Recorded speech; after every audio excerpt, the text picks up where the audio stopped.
การใช้ชีวิตอยู่ที่ลำน้ำขึ้นเสาห้าปูห้าป่าตกหมอก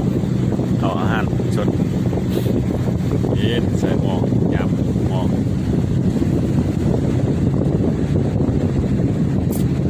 เนื้อเพิ่นกระเบ็นนะเนาะเห็นมีหมอกเพิ่นก็หลีกทาง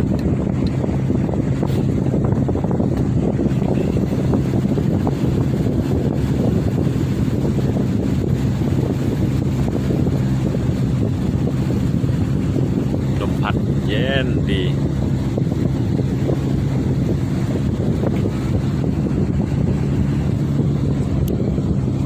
อยู่ลุม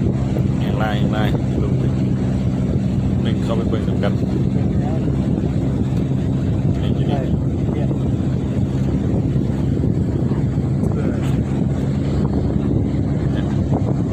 ไปเบิ่งนำกันเลย